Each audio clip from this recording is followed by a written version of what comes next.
The one of one is missing. I knew something was up. Pop, that's almost twice as much going for the same price. I just freaking love that rated rookie logo. Doing more buying. Which one of these 5 quarterbacks has the worst set of pass catchers to throw the football to? Guess how much I sniped this for an auction? Number to 5, you dirty animal. I'm telling you, these optic on-card autos are money.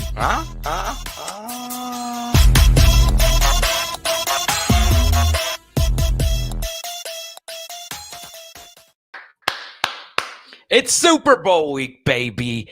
Let's go. His name is Andy. My name is Carter, and we're here to make your football card collection the absolute best it could potentially be. All a part of the nooffseason.com network. And Andy, the big question, what are you doing with your Brock Purdy cards? Whew. Well, looking at the sold transactions, Carter, obviously Brock Purdy is still the number one buy it now, best offer accepted sold player. He's been that way all week, and Jordan Love's right behind him, but Brock Purdy number one. So, yeah, I think it depends on what type of Brock Purdy card you have, right? I look at, like, for example, if we look at the largest transactions over the past 90 days for Brock Purdy, a couple of them have gone down here in the past week, actually just yesterday and the day before. The National Treasures out of 99 selling for $14,900 in PSA 9 and $14,100 raw. And if you look at the 90-day lowest point for this card specifically, it's about $7-8 grand. So high-end cards like this are up 100%, and you can really make just a massive amount of profit depending on when you bought them. So I think if we look, a lot of the biggest transactions happened last week. So this is one big observation I've had in the past week, Carter. Most of the big time transactions happened right after the championship games concluded in that week when people were so pumped that, it was the 49ers and the Chiefs. And this week it's really cooled down. If you look at the buy it now best offer volume, it's really cooled down quite a bit. Last week, Brock Purdy was selling about 600 buy it nows a day. Patrick Mahomes was even up over 200 a day, and now it's cooled down 44, 219 respectively there for Patrick Mahomes and Brock Purdy. So, not to make everything about Joe Burrow, because this kind of has a Joe Burrow feel to it. Ask yourself this question. Do you think Purdy is that level of player? Probably not. I've come off as a Purdy hater, Andy, and a Burrow lover. And that's partially true. But it is crazy because during that post-AFC championship window, some of my Burrows were selling for so freaking much. And the week and the days leading up to the Super Bowl, it did cool down some. So that is a very interesting data point, Andy, moving forward, that selling a card right after a huge game, you're at the top of the news cycle. It's very important to take advantage of that hype period. Yeah, it really is. And so that's the big takeaway that I'm seeing from the Super Bowl. It's all about that hyper relevancy. And so when you got those big games go down, they conclude, all of a sudden people want to try and be the first to the market in the Super Bowl race. So that's why you see all those volume and price spikes there immediately after. And yeah, it's holding very strong this week. It's just the volume has cooled off. It's not, the top most exciting thing. A lot of people are talking about all the head coaching acquisitions now and starting to transition into that offseason. It's more like, yeah, we've got this party planned for this upcoming weekend, but we've already really, kind of started transitioning into the offseason. So we see a lot more variety in the sold data. Check out this cool one, Carter. This is a Patrick Mahomes, Christian McCaffrey autograph combo card that sold for $2,500, but of course it sold last week. Look at that. I love cards like that, and both of them, of course, wore jersey number 5, and it's unlicensed, so it looks like they're actually on the same team, kind of, sort of, here, even though they weren't in college. So I absolutely love that. One final thing on the hype window. Andy, I actually forgot about this, and I'm sure you're like this as well, where you forget about cards that are in your collection. I was like, I have some PSA 10 Nick Bosa's sitting around in my backstash. And I went and grabbed it. I put some 99-cent auctions. I have it ending the night of the Super Bowl. So, yeah, I guess right now, if you are someone that kind of forgot about a Christian McCaffrey card that's in your collection, I would highly recommend you take a look at it and at least list it as a buy now, because McCaffrey could go off and they go grab him. And that's not only for Christian McCaffrey, Andy. It's for any players playing in this game, including someone like Rashee Rice, where not all of his rookie cards are out. But this might be the best time to sell someone like that. It really is, because it's like I said, it's a big party, but you're going to get just an unseen millions amount of eyeballs on the game. And then the hyper relevancy will be back. You'll be in the game, and all of a sudden, with this being the final statement game of the season, people are really going to hang on to it. They're going to gravitate to it. So it'll be like this time capsuled environment where you can really just see a flurry of activity on eBay. And then, it'll really transition into the offseason. You're already starting to see that this week, but when the game time comes this weekend, it is going to spike again, especially for those guys. I go back to, T. Higgins in the Super Bowl last year, or the year before, whenever T. Higgins went off for those 2 touchdowns before halftime. I think we were trying to time some auctions, and you could watch between the auctions that ended at halftime compared to the buy it nows and the auctions that ended after the game. Massive difference, right? It's kind of like the Lions at halftime and the Lions after the game from the championship game last week. So just be weary of ending auctions, trying to roll the dice and getting that right, man. I can't stress buy it nows enough. Plus, eBay still hasn't rolled out their whole, forcing a bidder to put that payment information and pay up front, man. Whereas a buy it now, you get that. So I really like that format. Yeah, and that's the thing, Andy. Most of his sales have been buy it now. I've done a lot of auctions, and I've also had success with buy it now as well. So let's take a few questions before we get to our next topic. Sean G Red 5 card says he's been PCing his Brock PSA 9s and selling his 10s. There you go.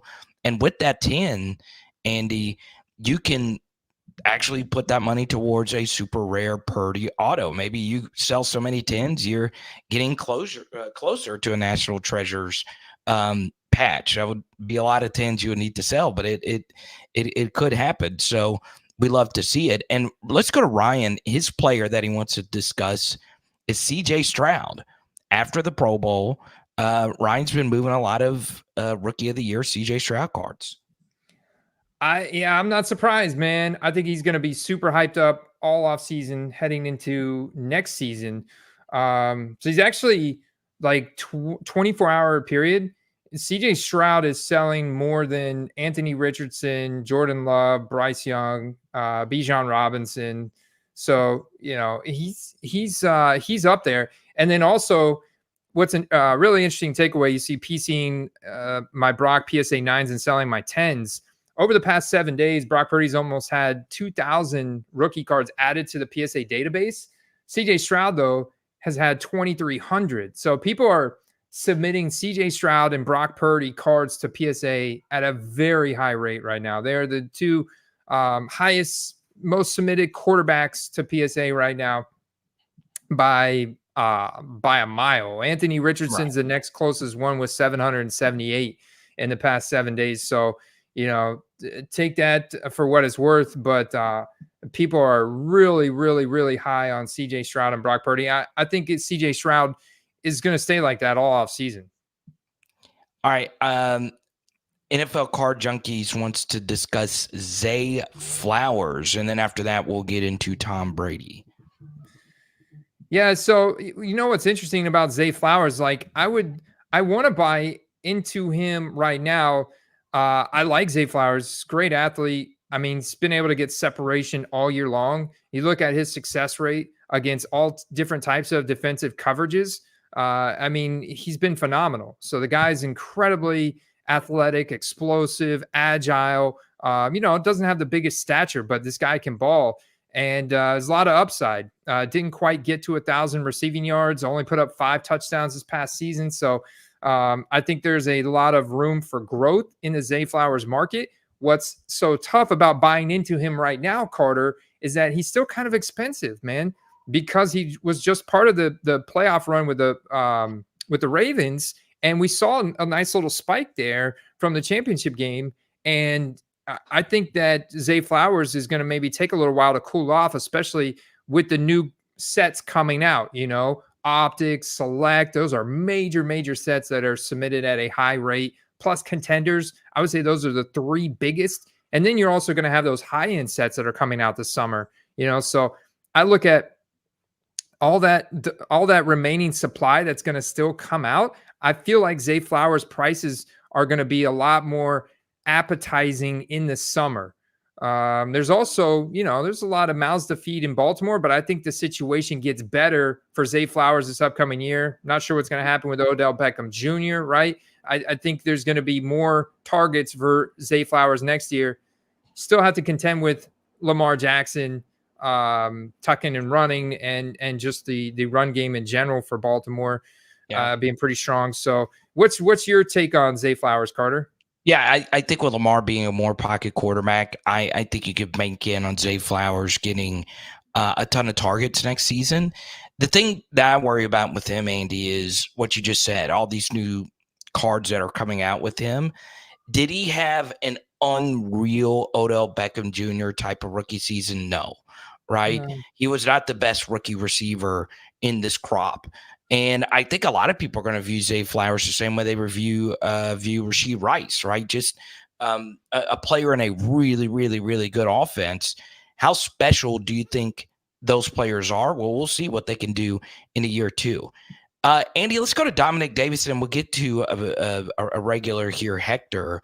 What about Tom Brady cards? Now, Andy, before I give you this question, Dominic Davis is actually the name of a running back I collect. He played for the Houston Texans and also played for LSU. So if you are the real Dominic Davis, there's multiple real Dominic Davis, but if you are the one that played running back for LSU and the Houston Texans, please hit me up. But Andy, your thoughts on Brady cards? Yeah, his market is holding strong. Interestingly enough, this is a good time to sell Hall of Famers, especially quarterbacks that have a lot of Super Bowl rings, because it's all about relevancy, right? Brady is more relevant around Super Bowl time because a lot of people share all the stories of all the times that Brady's been in Super Bowl and won it, and et cetera, et cetera. So yeah, look at his market; it's holding really strong. The impact. We're looking at PSA 10 data over the past 6 months. Really hasn't changed much. You've had a little bit of a decrease in his Bowman Chrome base, and that's a card that's got 1,150 of them. So the more common card is probably going to be the 9. About 50% of those raw Brady from 2000 Bowman Chrome have been converted to PSA 9s. And you have the latest buy it now last week of 2,200. So, I mean, that's really pretty strong across the board. You have a 2750. So there is definitely money to be made in Brady if you're patient, because it's not just this market, but people like to collect Brady cards from all years. So any rare case hit, any rare serial numbered card, any autograph card. Brady doesn't autograph much stuff. So yeah, if it is autographed Tom Brady, chances are it's going to have a low serial number. Chances are it's going to go for a lot of money, and you could potentially, snipe stuff like that. Go back to that last card, because I'm a patch guy. The one you just had at the very, it was like a huge patch card that went for $140K. You think this got paid for? Let's see. It's a 9 with Favre. Man, this seller made out like a bandit. It's triple autoed. Total number of TDs. Man, the seller made out really well here, Andy. It's a cool card, man. 2005 Upper Deck Exquisite, which is like the national treasures of the 2000s. If you, in case you didn't know, and they did a lot of like game worn memorabilia, PSA DNA certified, which I can only imagine this was hard to get certified because you know verifying all these signatures on the card like that looked like they were event signed. I mean, this guy had to take this card to probably several different events and keep it in really good condition, get all these guys to sign it with their touchdown numbers on the card. This card is insane. Yeah, but am I paying 140K for that? I don't know. I don't know. Maybe I'm not really a Favre guy. I think Peyton and Tom are both top 5 guys. Favre is a fringe top 10 guy for me. But that's not here nor there. Andy, you know I'm a patch guy. And Upper Deck patches from the 2005 class in particular are the best patch cards ever made.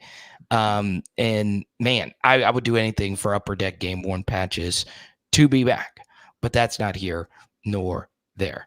Okay. Let's get to Hector.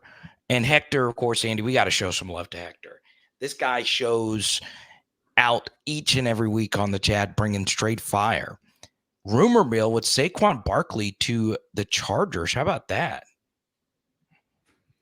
Wow. Well, Austin Eckler is also hitting the free agency market. With the new coaching staff, he may not fit in. So I would hate to see Austin Eckler, walk. I would hate to see him go to a new team. But I think Saquon Barkley's got a lot of juice left. So I think it comes down to the running back market. This happened last year where the running back market really hasn't been calibrated in years, whereas the wide receiver market is recalibrated every year with these guys getting these massive paychecks and these massive contracts, and nobody's really paid a running back big time. I think the last one was like Nick Chubb, like the largest running back contracts like Nick Chubb with the Browns, and he just tore his ACL last year. But the thing is, like, somebody's got to reset the running back market, and maybe that's Saquon Barkley to a new team. How do you feel about that, Carter? Yeah, I think that would be awesome. And Harbaugh is going to want to throw the run the ball. I'm going to be very interested, Andy. Because one player we did mention quite a bit in last week's episode was Herbert, and Herbert stuff going up since the Harbaugh news. I don't know if Justin Herbert's going to be as throw happy, though, as some of the other teams that put up big numbers, right? I think one thing people get totally misconstrued about Patrick Mahomes going up against Brock Purdy is how radically different these two play the game, right? Brock Purdy's ADOT is through the roof. Patrick Mahomes is one of the lowest ADOTs, but that's because Patrick Mahomes has thrown the football 200 more times than Brock Purdy has this season. So it's ridiculous when you look at something like that. And I think that could happen to Herbert next year, where Harbaugh is just going to want to run the football with Greg Roman as their OC. So, Saquon to the Chargers, that would excite the hell out of me if I had some Saquon cards and some Saquon in Dynasty, because I could see him getting back to 15, 20, 25 carry a game Saquon. Now, that would be exciting because he's a true bell cow running back. So I pulled up some data here to compare Justin Herbert's current, as we look at a variety of different markets, we look at the PSA 10 base prism a lot, but let's look at what the rookie ticket autos are doing. Those have a really nice kind of sweet spot of scarcity, desirability, plus, pretty decent dollar values associated with them, and still a little bit of supply. So the PSA 10 rookie ticket auto for Justin Herbert recently been selling for $2,700, and that compared to the Joe Burrow, it's catching up, man, $3,500. So Joe Burrow's still a little bit ahead of him, but not by a whole lot. And in fact, those Herberts are up quite a bit from where they were at. Like seeing a price like this is down for Joe Burrow. I mean, that was like twice as much back in August before he strained his calf in the preseason. And Justin Herbert's low point for his rookie ticket autos, I believe they dipped under $1,000. You know, you have to really scrub the database to find them, but they definitely dipped under $1,000 there several times throughout the season. I mean, he had a massive dip throughout the season. He's still not back to where he was at before the season started. It's gonna take some time, man. You can see the raw one there, November 27th, $610. So it's gonna be a lot of hype this offseason for Justin Herbert. And I think you're going to be able to sell him for some good money in the beginning of September. I'm going to sell Justin Herbert if I have Justin Herbert heading into the season. Same. That's my take. Now, I think with Harbaugh, there's going to be so much hype. I mean, Jim Harbaugh is a real deal. And the NFL is going to promote the heck with him being in that LA market. It's going to be wild. It's going to be really, really, really wild. Now, Andy, I'm all about free speech. I'm all about player takes and all of that. But Ryan has been in the chat longer than anyone. And he says Brett Favre was the best player on that card. Wow. Well, he's got like, you know, I guess it depends on how you evaluate the players, right? Oh, no, Andy, it is not close. It is not close. Brett Favre to Peyton Manning and Tom Brady, it's not close. Well, it's not close. To me, right? To me, in a sense, I agree with him, but only in one facet, that I think Brett Favre's arm was the best out of these three guys. Not close. I think Brett Favre had the best arm. Peyton Manning had the best, like probably Wonderlic score in terms of like being able to call an audible, dissect the defense at the line of scrimmage as the play is unfolding. He would just dice up a defense like that. And Brady was good at that too, but Brady's obviously the winningest coach. So I think Brady probably, and it's going to be really close between Brady and Peyton Manning. Just the overall work ethic, leader of the team, being able to lead the team to comeback victories. I think Brady takes that. It's close, but when you look at just like pure arm talent, I say like Favre had the zippiest, strongest arm out of the three of them. Yeah. No, and when it comes to pure talent, Brett Favre is number one. Okay. I agree with him. When it comes to embezzlement, Brett Favre is my go-to guy. But not when you compare him to Peyton Manning and Thomas Frederick Brady. Brett Favre's not close. I don't even know if Brett Favre's the best Packers quarterback of the last couple of decades. And this isn't me anti-Brett Favre, okay? And that's what I'm saying. There's a ton of other players I would prefer to put Brett Favre on there instead of Favre. And once again, I'm not paying $140K for those three players. If I had the money, sure, I would do it. But, when it comes to the all-time great hierarchy, I, of course, would prefer Patrick Mahomes to be there over Brett Favre. There's a ton of others that I would put over there. Now, personally, I would put Drew Brees on there, but I could give way to Brett Favre being better than Drew Brees because Brett Favre won 3 MVPs. Okay, so yeah, I would say Brett Favre was a better QB than Drew Brees, but I would say Drew Brees is closer to Brett Favre than Brett Favre is to those two. It's just, yeah. Would you agree with that? Yeah, and Drew Brees' accuracy in the intermediate sectors of the field was just unreal, man, when he was on. And I see you got your Can't Guard Mike shirt on today. I got my Michael Thomas shirt on. I still remember the 2018 glory days. I'm just saying, when it comes to Drew Brees, how we feel about him was totally different. It's totally different because we never got that last Super Bowl against Brady. It would have been Brady Brees for the 2018 Super Bowl, and we didn't get it because of obvious reasons. But I digress. Back to the current stuff. But before we do that, Andy, I want to shout out nooffseason.com, Paul Hickey and the crew, man. They're putting out great content. They had Gary Vee on, DJ Ski on, but the best influencers he has a part of his network is us. So let nooffseason.com know that they made the right decision, bringing the absolute heat, not only for this show, but for everything Andy does with the Football Card Quest Network. Okay. We'll do this really quickly for NFL card junkies, Andy. Pull up the keep 'em data for Lamar Jackson. And has there been some kind of massive dip? I doubt it, considering we are so close to the end of the season. Of course, if he would have won that game, his cards would have gone way up. Maybe not way up. They would have gone up some, but it sucks that 2018 class. And I was going to say Josh Allen as well. You read my mind. I would guess that their cards are still doing fine. Yeah, their cards are still doing quite okay. Base donors. You know what's interesting? The base optic from 2018 seems to do the best. Seems to hold up the best.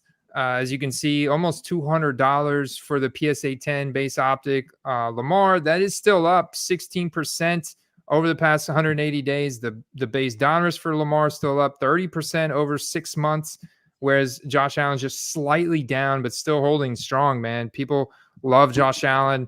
He's a phenomenal athlete, right? He's Superman out there. So he does a lot for his team. And the Prism, let's compare the Prism real quick. Lamar's Prism, for whatever reason, is still up 16%, but it's the only card out of those 3 major ones that has a higher current average trend than Josh Allen, surprisingly. Right. So they're pretty close. Josh Allen a little bit ahead on the Donruss rated rookies and stuff and the optic, but then the Prism, Lamar's ahead. So Lamar's caught up quite a bit of ground on Josh Allen through the playoffs. Loving the energy from James Wynn, Mr. T, and everyone in the chat as we get ready here for hobby tip of the week. And Andy, I'll go first.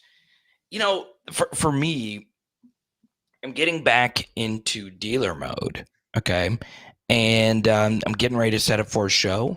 And that show is not this Saturday, but the next in North Louisiana, Bossier City. It's a free show. There's going to be a ton of athletes signing.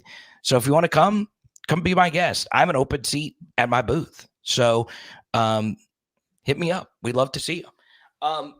But I'm actually going to ask the chat and anyone watching this down the road, if you have any tips for someone like myself who doesn't set up at a lot of shows, let me know down below. But one tip, if you do set up for shows, always check with the venue before you get there if they have good Wi-Fi, right? Because if you're in the middle of doing a big deal and you're trying to get a huge lot of cards off and you're willing someone to come in and buy at 70% comps if it's like a $5,000 deal, make sure that the venue has good Wi-Fi before you do that, okay?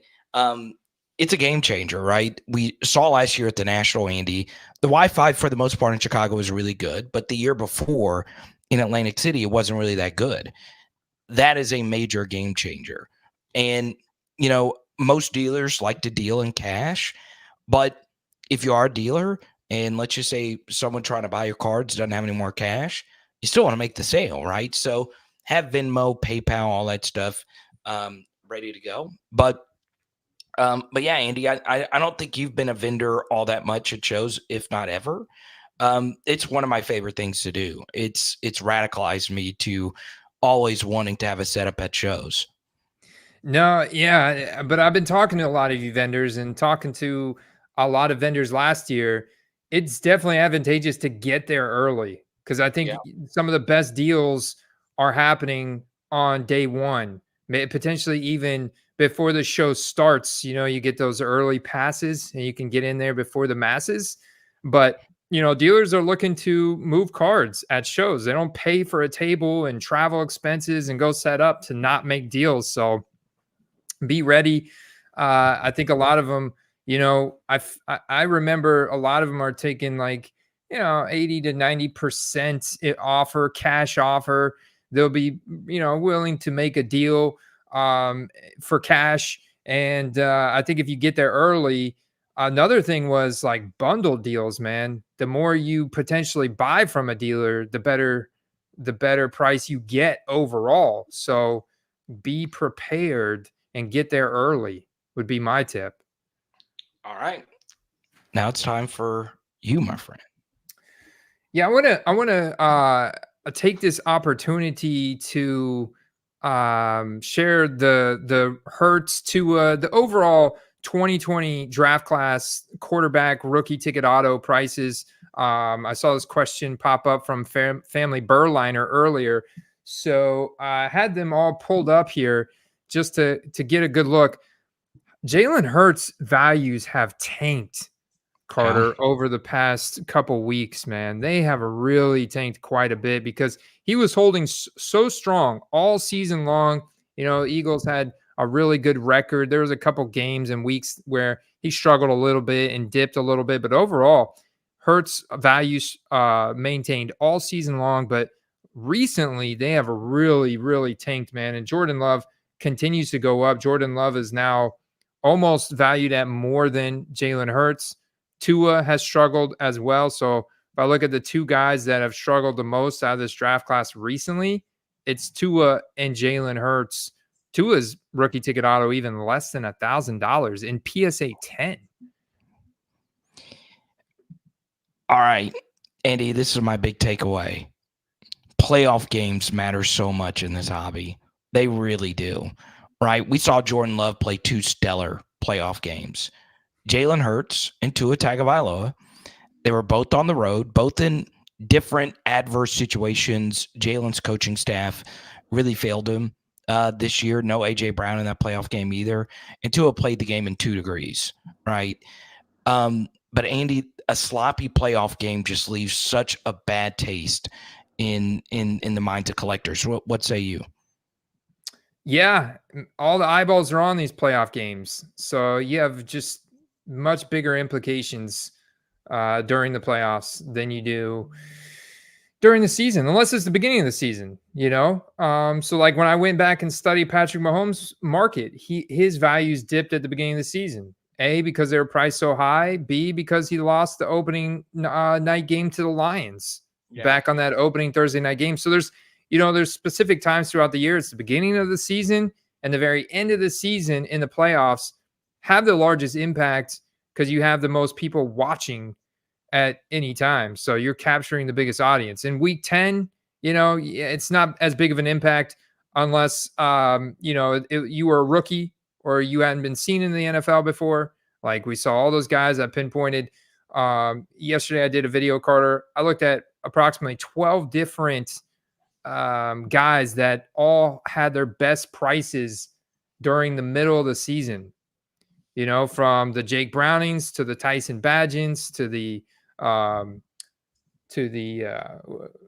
Tommy DeVitos, the Josh Dobbs, if you remember, Zappy was in there. I put Gardner Minshew in there as well. Will Levis was definitely in there, and Aiden O'Connell as well. Some of these guys went through a couple of these tiers, but I was basically breaking down, where these guys spiked throughout the season and had their best values.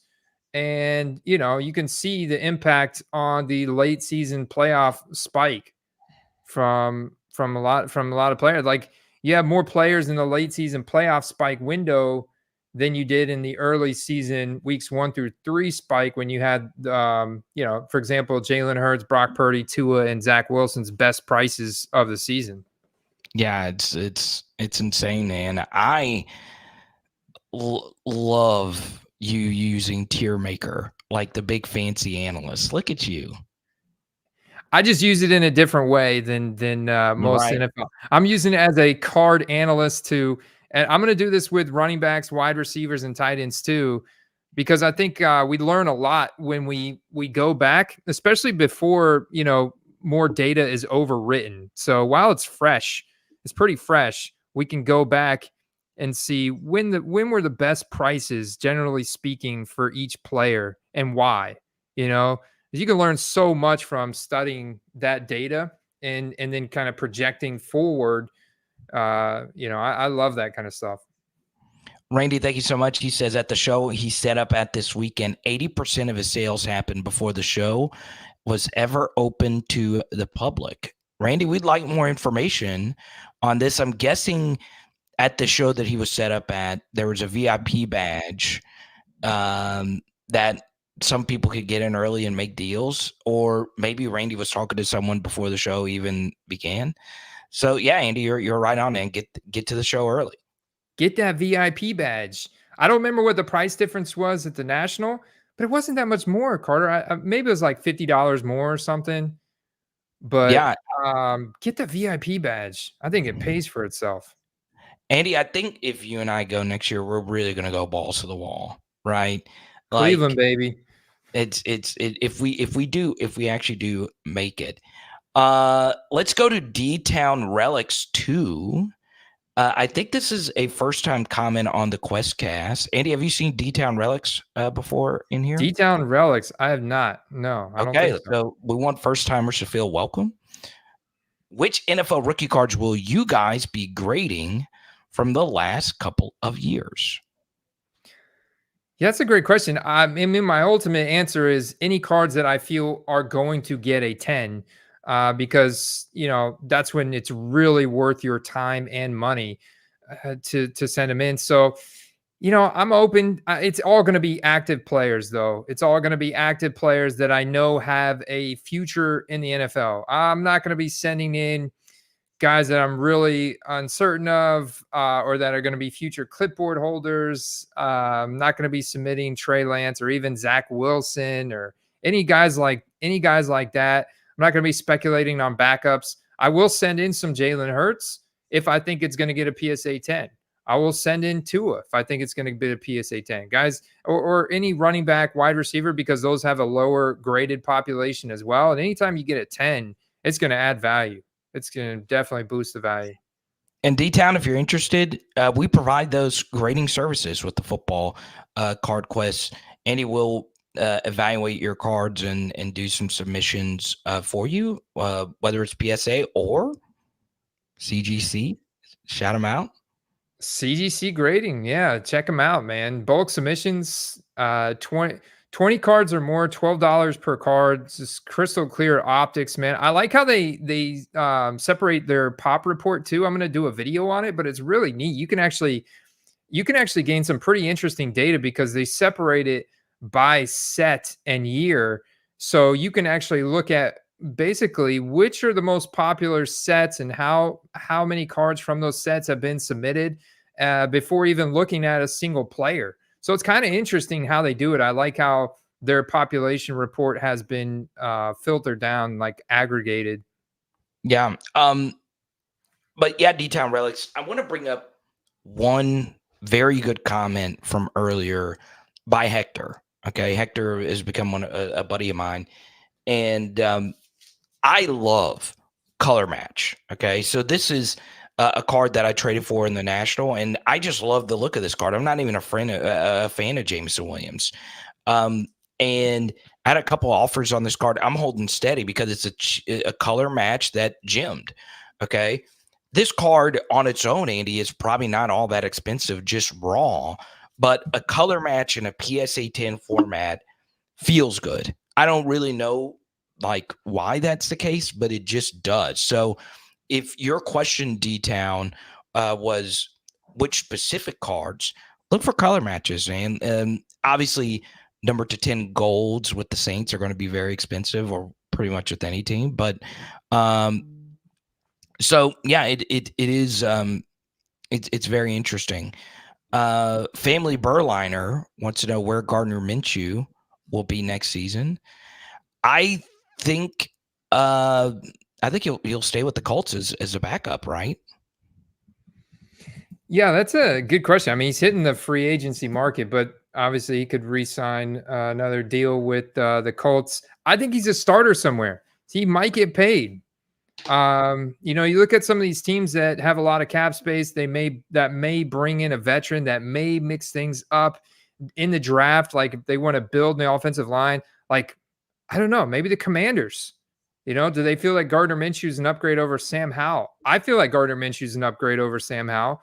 Plus, we just got news that New head coach Dan Quinn. He's not going to be bringing back Eric Bieniemy. So I think we're going to see a new Commanders team. Obviously, they got new ownership, new management, new consultants, new coaching. So I look at a team like the Commanders. What are they going to do at number 2? They need a lot of help in the trenches. Maybe they want to spend some of their cap space, acquire one of these veteran guys in free agency. I'd rather have Gardner Minshew than Ryan Tannehill. Something like that. I think you can get Gardner Minshew for a decent price right now in the NFL, and he is a starter. And he's a Pro Bowler. You can crap all you want on the Pro Bowl. He was there. Okay. He did all the contests and all of it.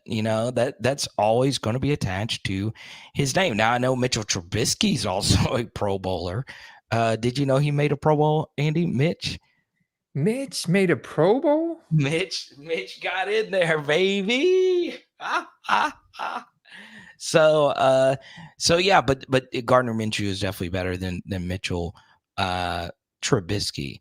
We'll take a few more before we get to play of the week. Once again, one way you could support Andy on this show is putting a super chat out there. You see a little $sign right there. We'll go straight to your question if you super chatted, and all this money goes to Andy and all the data research he does for you. Okay. Let's see. I got one here for you, Carter. So I want to go back to your color match point here and share with you some data about Zay Flowers, just the power of color match. So check this out. On the left here, you have a green scope Zay Flowers numbered out of 75. Is sold just yesterday for $61 in auction. On the right, you have a purple prism numbered out of 125. So not as scarce as the green scope, but it is color matched to the Ravens. This is actually a bad example because also I just realized a jersey number match. That's another boost. But look at the insane value difference in this card compared to the non-color match card. And scope is a popular parallel. I mean, just a massive price difference here. And I didn't realize it had a jersey number match. So now I'm like, oh man, that's not the greatest example. But yeah, it just goes to there you go. There's one. You can put perfect. Beautiful color match. Perfect. No, you're right on the money. I mean, that's just a great example of color match, right? You have a more scarce card to the left that sold for nearly $100 less than a card to the right. Now, when the card sold is also relevant as well, but still $100 difference is massive right there. So that's a great example. I think color match is just awesome, especially if it's purple and purple, because purple is just such a rare color. It's my favorite color, but it's a game changer. Andy, I always say this when we do the show. You crush the data, and you just know more about football cards than I do. Okay. I'm about to touch on a subject here that two people have asked about, and it involves leaf cards. Okay. This is the only topic I think on the football card planet that I can attest to more than you can, because I own a ton of leaf cards, and you saw me at the National trying to move some leaf cards. And tell people, Andy, what happened when I tried to move my leaf cards at the National last year. It's a lot of hesitation, a lot of I'm not really looking for that. I want that pro uniform licensed card. I mean, it's like, yeah, it's cool, but it's more of like a collector's keepsake. It's got some neat eye appeal, but not really. I mean, they're basically like, I'll give you 25% of what, 25 to 30% of what the pro uniform licensed Panini card would sell for. And I hated that, because I agree with the initial question, which was asked by Ape9519. Thoughts on leaf cards, quality, collectability. Some leaf cards have way more eye appeal than Panini cards, and I couldn't agree more, right? I am of the belief that you should collect what you think looks the best, even if it's not licensed or whatever. But you have to understand that people just aren't on fire about leaf cards. I am. Not many people are. And Leaf does some very spectacular autographs. I saw this weekend, Andy, they were getting quad autos of the Entourage cast. Okay. I mean, they do a lot of pop culture, interesting, out there kind of things. So, yeah, with Leaf, understand what you're getting is not something internationally that is overall desirable. But and some of that is because some dealers aren't only buying or aren't not just buying Leaf cards because they don't think they're good cards. They just don't believe other people would want to buy those cards. So just take that as someone who has spent a lot of money on Leaf cards. They don't sell as well as Panini, Topps, and just licensed cards in general. Yeah, and I find it very interesting with Will Levis, CJ Stroud, and Bryce Young having the Fanatics exclusive autos. I had a friend of mine who had a Will Levis Leaf redemption that he'd been waiting on for a while, and they finally just informed him they were going to cancel it, and they sent him an Anthony Richardson instead. And so basically, I think if you get a Leaf redemption of Stroud or Levis, it's no good, man. They're going to send you an Anthony Richardson back or another player that is capable of signing autographs. So, I think that the Leaf cards are cool, but I don't think they're going to be. I don't think they're going to be able to be redeemed. This is what I'm seeing right now with Will Levis, and I found that very interesting. Yeah, so I just wanted to show this card. So this was, you can go look at the national vlog from last year. This was a card I traded for there at the very end. This Joe Burrow exotic. This is one of the most beautiful cards I've ever seen. Okay, it's this tiger print exotic match, and it's serial numbered 9/9. Okay, and Andy, you remember you were live breaking cards when this deal actually broke down. And at the National, I sold a lot of my collection. There was people that offered just way too much money on some stuff that I was trying to move and trade into. And it was a kid. It was a kid out of Ohio who had this card, and we made a huge deal for this Joe Burrow card, which also involved this color match card I shared a little bit earlier. I just love the design of this card, but it's Leaf, right? It's not licensed. It's not going to be anything that most Burrow collectors would want, but I like it. So it's one of those things, right? And as Andy showed you a minute ago, the tiger print kind of color matches the Bengals and the LSU thing. Got the Joe exotic. They called the card exotic, and it's numbered 9/9. You got a serial numbered random match. So I actually think this Leaf card is going to go up. I think I could get a lot more than what I traded for it.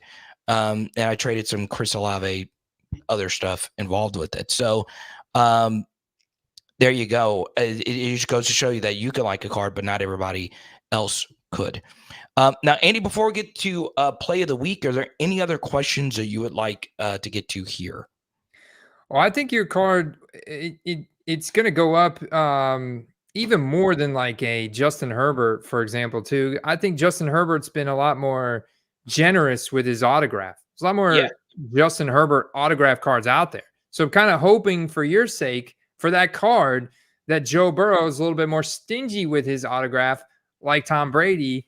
So that way, the autograph, it becomes more valuable. Because I've had a couple guys reach out to me recently, and they're sending me some CJ Stroud cards that they got or they pulled out of packs, and I'm like, wow, that's incredible. They're like, how much value do you think I could add to this card by getting CJ Stroud at an event to sign it? Like, what would the dollar value be associated for that? Because it's going to be expensive to get pin CJ Stroud down right now to get him to sign a card. You know what I'm saying? Yeah. And I'm like, it's going to add at least $300 to that card, at least $300. So if you can get him to sign it for less than that, any less than that, then it's going to be worth it. And immediately get it authenticated with either PSA or BGS. and you've got yourself something really valuable because there's very few CJ Stroud autograph cards out there. Exactly. KJ, my daddy, you don't have to spam the chat anymore. Andy, if you can block him real quick, because this is just ridiculous. We talked about Brock Purdy at the very beginning. I'm of the belief that you should move them. He still should be able to watch, even though his chat got blocked. But there you go, D-Town, anytime, man. We hope you join the Patreon. Hector, please DM me this video on I think Hector is a part of the Discord. Send it to me, please, Hector. I want to watch this really, really, really bad. Apparently, there was a deep dive on Leaf not too long ago. Look, I know Leaf has been involved with a lot of different things. Our CEO left in the past year or so. But Andy, you know how I am, right? Mm-hmm. I'm in this for the fun of it. Like, yes, do you and I want to make money doing this? Sure. But I'm open to hearing about any new company or anything like that. So Hector, please send that to me. Andy, but it is time for play of the week, and I'll let you go first. Yeah, man. So generally right now, my buying strategy is on slightly older players.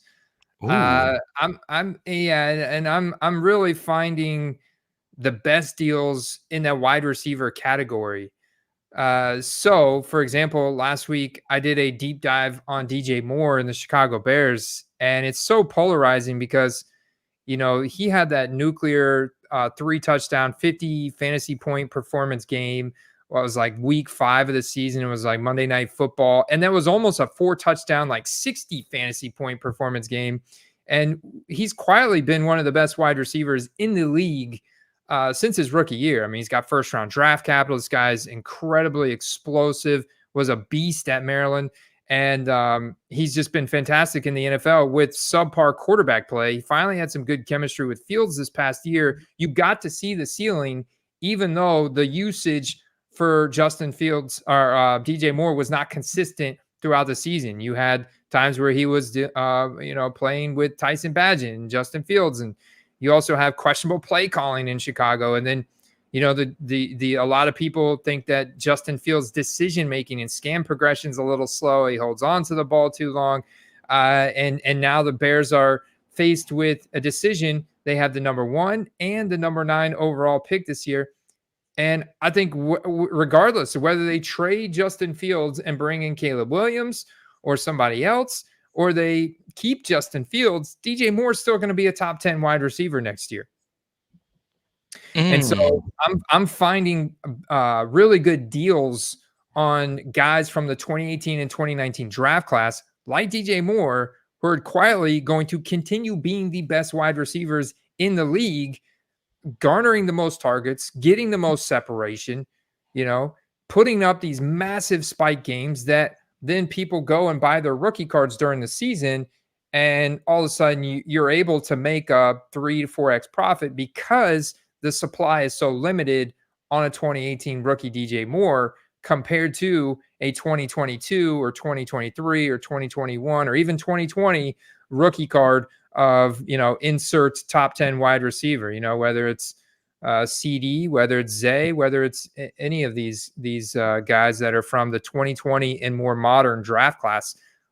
Look, Devontae Adams, Mike Evans, DJ Moore, all these veteran wide receivers that are not quite 30 years old yet are still the best wide receivers in the league. All right. We saw how Ziggy know who's in here. Case Guard says Josh Allen is a good buy. David Mills says Josh Allen, the QB, or the defensive end. Both. Why not? Lando Land 86. Let's take this one because he looks like he is a first-time viewer. Have a wild card Brock Purdy 1 out of 2 PSA 10. So lost on what to price this. Wild card 1 of 2. Oh, wild card, the unlicensed product. You know wild card, Andy? Yeah, there's quite a few wild cards, Brock Purdy's that are very popular. So yeah, if you want, I would set it as a buy it now and set it. pretty high, and you'll probably get some offers if he has a good game. Make a new listing with it. But yeah, I'm guessing this is an auto. Let me. I'll do this for you, Lando Land. DM me at Card of the Power on Instagram or Twitter, and send me a photo of the card, and we can help you out potentially off this platform, because we are a little bit late into the episode, and I still got to get my play of the week. And yeah, this is going to be a little bit of a film one. All right, in what I consider to be the most difficult skill position room to sort out this offseason, which is the Green Bay Packers, right? We're talking earlier in the show about Jordan Love, okay? Obviously, Aaron Jones is still going to be the bell cow next year. I do think they'll draft another running back, because A.J. Dillon, even though A.J. Dillon's a big football card guy, it's been a tough year, okay? So, Andy, this is where we struggle with the Packers. There's no alpha, right? There is a lot of really good players. We don't know who their best tight end is. Is it Musgrave? Is it Kraft? Who's the best wide receiver? Is it Jaden Reed? Is it Christian Watson? Is it Romeo Doubs? What if I told you, Andy, it's not any of them? What if I told you I think the alpha is Dontavian Wicks? Okay. I think Dontavian Wicks is going to have a massive, massive leap going in to next season. Okay. This is a Louisiana 3-star. There are so many Louisiana 3-stars that have turned out to be NFL superstars, NFL Pro Bowl level players. Obviously, Justin Jefferson is the most extreme example of this, but there's plenty others. DJ Chark, Wallace. I mean, there's a gazillion of them. I think Wicks is going to be the best receiver in that room. And his tape, his ability to get open, his ability to separate, his athleticism. Look, Jaden Reed, Christian Watson, and all those guys can still eat. Romeo Doubs was the big playoff star, but I think Wicks is going to be really good. Now, is where it gets interesting. He wasn't a high round draft pick. It's kind of hard to find his football cards. But, Andy, I think Dontavian Wicks is going to be big time next season. What say you? Yeah, I mean, I guess it's possible, but I do see them spreading it around a lot there, man. It's just such a young offense. Somebody's got to emerge as an alpha there. That Jordan Love kind of gravitates towards more than the others, I guess. For me, go on. No, I'm just wondering if there's so many options there that it just comes back to Jordan Love, and maybe I just focus on buying just Jordan Love. And maybe, just like, hey, who cares he's going to go to? Jordan Love's going to be good, and his values are going to continue to go up next season, but somebody's going to, right? He's going to bring one of those pass catchers up with him. But Dontavian Wicks, I'd have to trust your opinion on the film, because I look at his profile and I have to study his separation numbers and stuff, but he just doesn't look very explosive. Kind of looks like I don't know, Robert Woods or something. Well, we'll just see what happens. I just know his stuff would be dirt cheap, and he just doesn't have a whole lot of football cards that are out there. He's got a lot of Bowman kind of autos out there, but I think he's going to be very, very, very good moving forward. I think Christian Watson could be just a total bust, and Jaden Reed's good. Romeo Doubs, good. I can't wait to see what will unfold. So I know it was a spicy one here at the end, but I'm digging deep. That's what I do for the Football Card Quest, baby. Someone has got to do it. Andy does it. I do it. And guess what? You can join us. Football Card Quest, the Patreon. Sign up below. Patreon.com/footballcards. It's very simple. You get hype cycle grades. You get all the different charts that Andy puts out there, and you get a community of a gajillion. Yes, there are a gajillion patrons, and you're going to be patron gajillion one. There are a gajillion other football card loving people in there. So there you go. Boom. Yeah, we appreciate you guys. Check it out in the description below. And Tim says Jaden Reed is the guy. And look, he might be. My thing is though, and it's interesting. I've watched a lot of Jaden Reed from his days at Michigan State. Okay. I think he's very good. I just think that room is just so ambiguous. And I'm looking at this kind of as I've been doing a lot of drafts on Underdog, Andy.